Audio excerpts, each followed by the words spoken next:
Who are the 5 great conquering Buddhas? And what are their 5 wisdoms? Why are they so important in daily Mahayana Buddhist practice?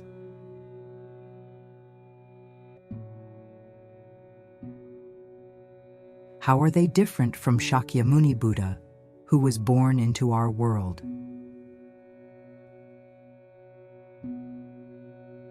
In this presentation, we'll introduce the important 5 Buddha mandala and the symbolism and mantras of the 5 Buddhas. In other presentations, we'll explore each Buddha family one by one with their practices and mantras. The 5 Buddhas are often called the Buddhas of the 5 wisdoms or the Buddhas of the 5 directions.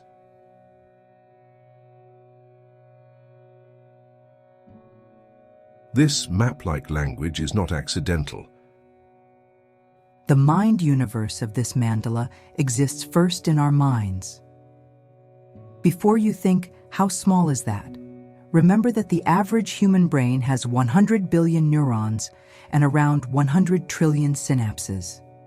The Milky Way galaxy, our home galaxy, is roughly 100,000 light-years across and only has a mass of 100 billion solar masses, mirroring the number of neurons in our brain.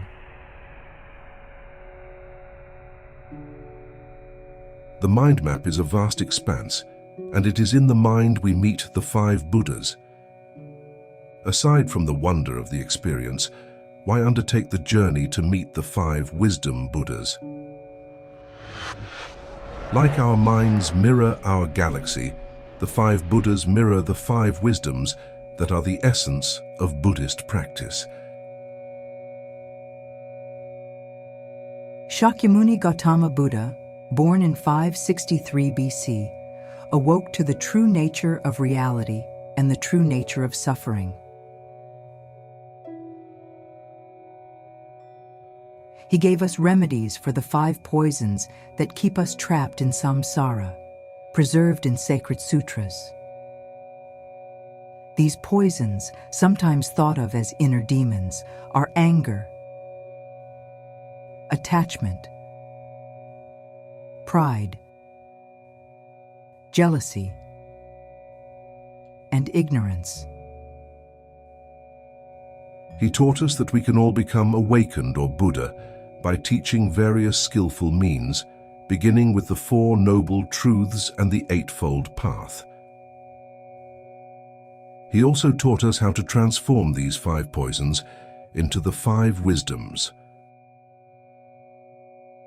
One of these methods is meditating on the mandala of the 5 wisdom Buddhas.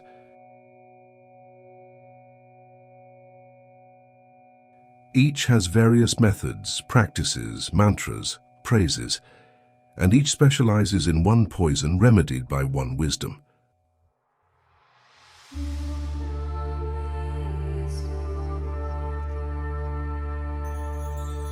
The remedies can be summarized as the 5 great wisdoms. One way Shakyamuni taught us to relate to the wisdoms is by practicing the 5 Buddhas through building a relationship with meditation and practice.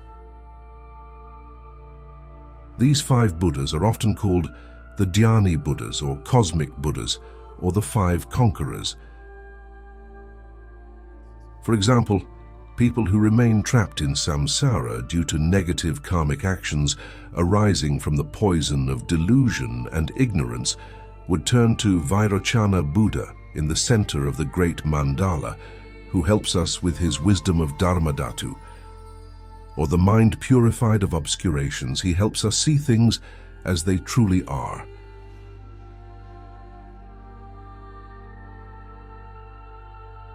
If our issue was jealousy, always envying others and generating negative karmic actions, then we might turn to Amoghasiddhi in the north, whose all-accomplishing wisdom and activity can help us.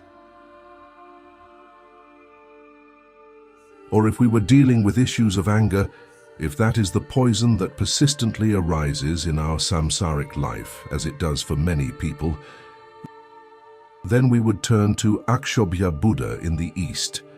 He helps us with mirror-like wisdom. On the other hand, if our main issue is the poison of pride, always guarding our reputation or hoarding selfishly, then we might be advised to turn to Ratna Sambhava in the South and his golden wisdom of equality and equanimity. Lastly, and to many of us the most important, are the inner demons or poison of desires or attachments, always wanting this and that and never satisfied. For desires and attachments, then the eternally popular Amitabha Buddha in the West is the main practice recommended, with his wisdom of discernment.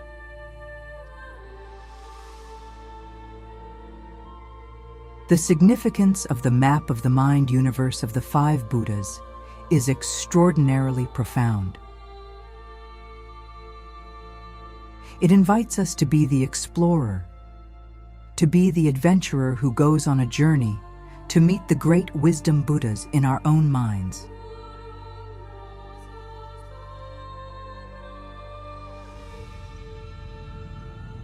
We have no need to journey out into the vastness of our galaxy when our mind mirrors the spectacular spaciousness of this cosmos. We, the seekers of wisdom, who strive for the release from the five poisons, can journey in the mind to meet the five Buddhas and their entourage. These journeys can help end our suffering. In this metaphorical journey, it is helpful to have a map, in Buddhism known as a mandala. Our coordinates on the map are the symbolism of each Buddha and their mantras. In this presentation, we'll navigate the map and its symbolism and introduce the five Buddhas. In other presentations, we'll explore the five Buddhas one by one. Where does the map point? The mandala is a map of the five wisdoms, the five Buddhas, the five Buddha families with entourages, each with their own wisdom to teach us. What are the coordinates on this metaphorical map? They are profound and sacred symbols. There is a reason that mandalas are so important to Mahayana and Vajrayana Buddhism. They are meant to be visualized, expressing a multidimensional map of the universe in the context of the Buddhas and the Pure Lands. The language of the mind is not words. Symbols, colors, and images are the universal language of all minds, as Carl Jung pointed out in his analysis of dreams. Dreams are visual. The mind recalls memories in images. The eminent Carl Jung explained the universal language of symbols. Every psychological expression is a symbol if we assume that it states or signifies something more and other than itself, which eludes our present knowledge.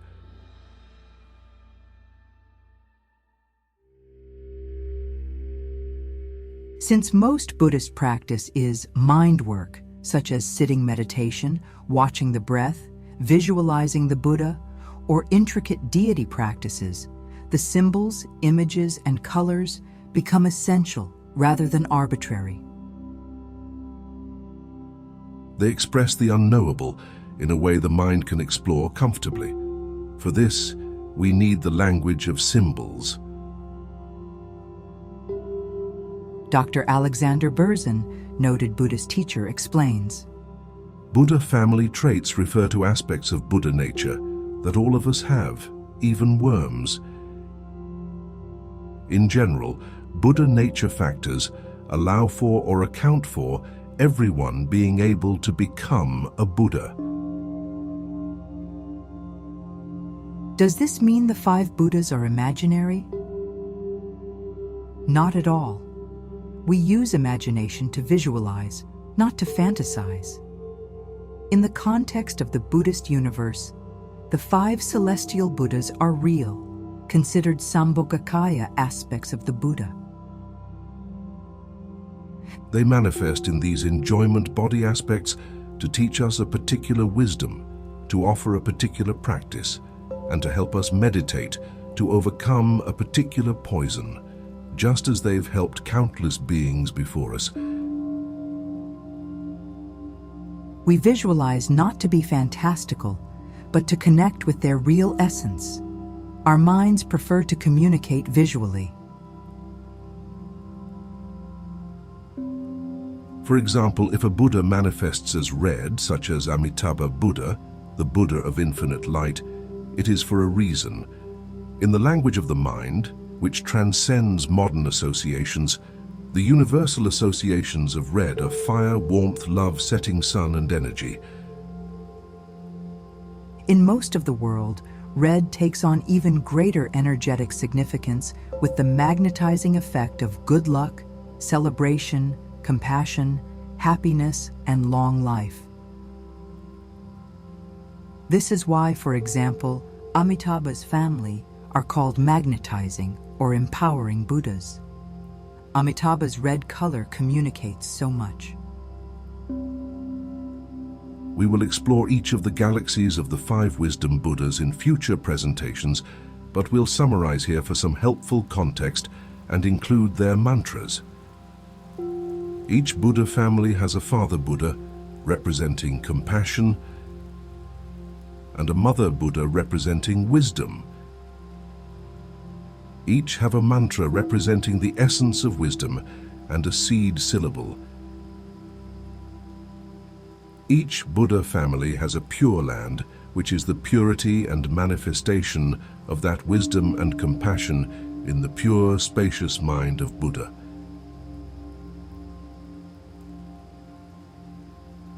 Each has a color representing an activity, a wisdom that focuses on a poison, an aggregate or personality called a skandha, a direction on the mandala, and an emblematic symbol.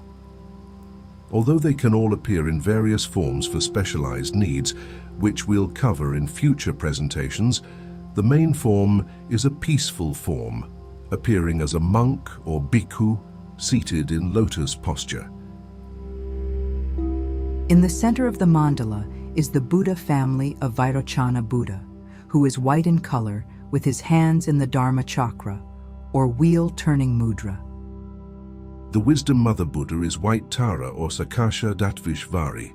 The white color represents pacifying activity, helping to pacify and calm our minds, diseases, purify our delusions, negative karma, doubts and fears. The seed syllable is Om. The Bodhisattva of the white Buddha family is Samantabhadra. Together, the Buddha family of Vairochana helps us with the poison of ignorance or delusion with the wisdom of Dharmadhatu, the understanding of ultimate reality. Vairochana's Buddha family symbol is the 8-spoked wheel, the Dharma chakra. As the wisdom of the Dharmadhatu, the Buddha family is associated with the element of space. His sacred animal is usually the white snow lion, which is often depicted on his throne. His pure land is Akanishta Ganavyuha. His seed mantra 3 times is Om Vairochana Hung. Om Vairochana Hung. Om Vairochana Hung. In the west of the mandala is the Padma family of Amitabha Buddha, who is red in color with his hands in the mudra of meditation. Amitabha is the Buddha of Dharma speech, symbolized by red. The red color also represents empowering and attracting or magnetizing activity, helping to attract auspicious factors to help us overcome our obstacles. Red is also a protective color. His seed syllable is Hri. The Wisdom Mother is Pandara. The Bodhisattva is Avalokiteshvara, also called Guanxi Yin or Chenrezig.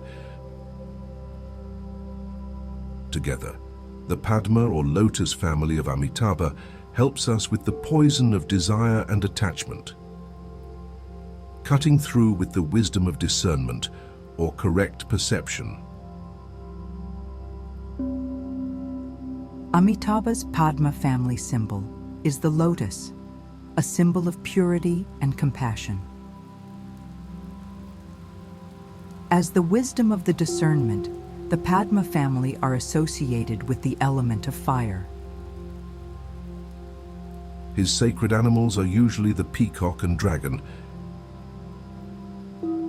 His glorious Pure Land in the west is the most famous of Pure Lands, called Sukhavati, or the Happy Realm. His mantra 3 times is Om Amitabha Hri. Om Amitabha Hri. Om Amitabha Hri. Due to Amitabha's immense popularity, he also has other mantras and many sutra dharanis. One of the most popular practice mantras is Om Amideva Hri. Om Amideva Hri. Om Amideva Hri. His Namo praise associated with Pure Land practice is Namo Amitabha Buddhaya. Namo Amitabha Buddhaya. Namo Amitabha Buddhaya. or there is a shorter version.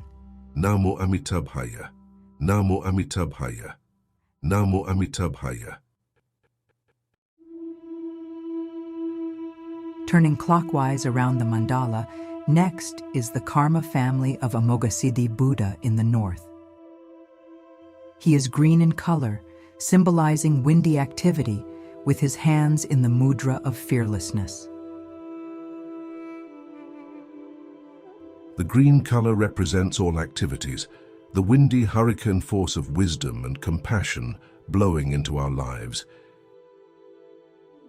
His seed syllable is A. The Wisdom Mother Buddha is glorious green Tara. The Bodhisattva of the Karma family is Vishvapani. Together, the karma or activity family of Amoghasiddhi helps us with the poison of jealousy or envy, cutting through with all-accomplishing wisdom. Amoghasiddhi's Karma family symbol is the double Vajra, also called a Vishva Vajra, a symbol of the entire mandala of 5 Buddhas. This represents their activity in all realms, as Amoghasiddhi and Tara together are the activity of all the Buddhas. The Karma family are associated with the element of wind and air. The sacred animals are usually the Garuda and the wind horse. The Karma family Pure Land in the north is Karma Prasiddhi or Prakuta. His mantra 3 times is Om Amoghasiddhi Ahum. Om Amoghasiddhi Ahum. Om Amoghasiddhi Ahum.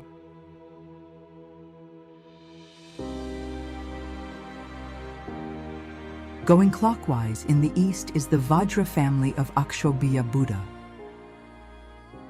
He is blue in color, symbolizing water and purity, with his right hand in the mudra of earth touching and a Vajra in his left hand. The blue color represents the coolness of water, which is why it's often associated with medicine and healing, and also the cooling of wrath or calming of anger. Blue is often the color visualized to help cool our anger, like a splash of cool water. Blue is the color of the activity of transforming wrath. Blue is also symbolic of a mirror or reflection, the Vajra family's mirror-like wisdom. Wrathful deities are often blue to symbolize cooling your anger. His seed syllable is Hum.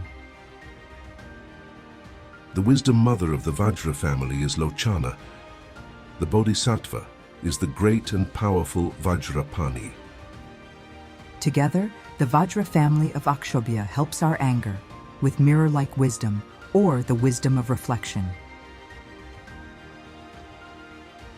Akshobhya's Vajra family symbol is the powerful Vajra. His sacred animal is the elephant, and sometimes the snow lion. His glorious Pure Land in the east is Abhirati. His mantra 3 times is Om Akshobhyaham. Om Akshobhyaham. Om Akshobhyaham.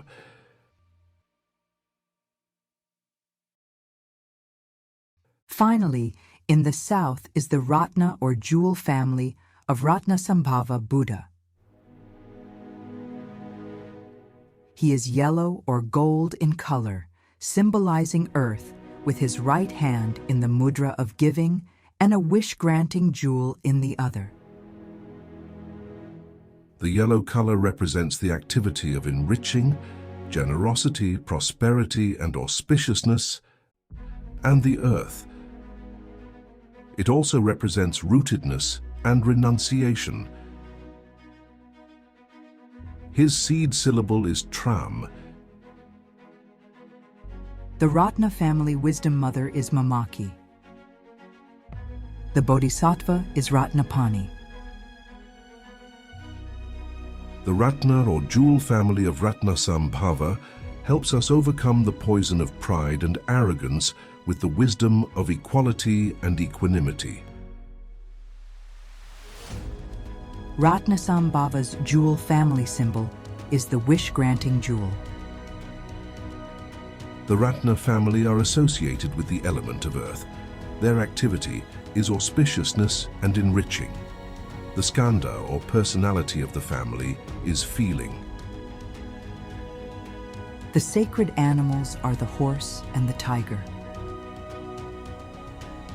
The Ratna family's glorious Pure Land in the south is Srimat. His mantra 3 times is Om Ratnasambhava Tram. Om Ratnasambhava Tram. Om Ratnasambhava Tram. The 5 wisdom Buddhas can be both a collective daily practice, or we can focus on one Buddha. To practice the 5 Buddhas, we prostrate and take refuge in the 3 jewels, the Buddha, the Dharma, and the Sangha. When we do this, we know that Buddha means all Buddhas, Dharma means all Buddha Dharmas, and Sangha means the supreme Sangha of Bodhisattvas and disciples. We visualize our field of merit as the 5 Buddhas. White Vairochana in the center of the mandala. Red Amitabha in the west. Green Amoghasiddhi in the north. Blue Akshobhya in the east. And yellow Ratnasambhava in the south. Usually we say something like, I take refuge in the Buddha, the Dharma, and the Supreme Sangha until I achieve enlightenment for the benefit of all sentient beings. We say this 3 times while prostrating each time. We then either make mental visualized offerings or real visualized offerings, confess our shortcomings, and promise to refrain from future negative karma. We chant the 5 mantras while visualizing the 5 purifying lights emanating from the 5 Buddhas, white from Vairochana, red from Amitabha, green from Amoghasiddhi, blue from Akshobhya, and yellow from Ratnasambhava. The light fills the entire universe, blessing all beings. The light then returns into our own hearts, blessing us and purifying us of all negativities. We then dedicate the merit for all sentient beings, usually by saying something like, I dedicate the merit of this practice to the cause for enlightenment, for the benefit of all sentient beings. They are also individual practices. Our teacher might give us a particular Buddha, or the Bodhisattva, or mother of the family, as our yidam, or core practice. This is normally chosen based on our main obstacles. If our main obstacles are attachment and clinging, our teacher may recommend Amitabha Buddha, Avalokiteshvara, Kurukula, or other red forms. If our main obstacles are anger-related, our teacher might recommend Akshobhya Buddha, Vajrapani, black or blue Tara, or other blue forms. If our main obstacles are jealousy, envying our neighbors, craving what isn't ours, or selfishness, we might find ourselves practicing Amoghasiddhi or green Tara. If our main obstacles related to pride and arrogance, we would likely be drawn to practices of Ratna Sambhava, yellow Tara, Vasudhara, or other yellow forms. For obstacles relating to delusions and ignorance, we might practice Vairochana, Vajrasattva, white Tara, or other white forms. We can practice them all as a group mandala visualization with mantras, or focus on one family depending on our needs. Even if we focus on one Buddha in our practice, it is meritorious to take refuge and chant the mantras of all 5 Buddhas daily. Watch for the other videos in this series on the 5 wisdom Buddhas. May all beings benefit. We dedicate the merit of this presentation to the cause for enlightenment for the benefit of all sentient beings.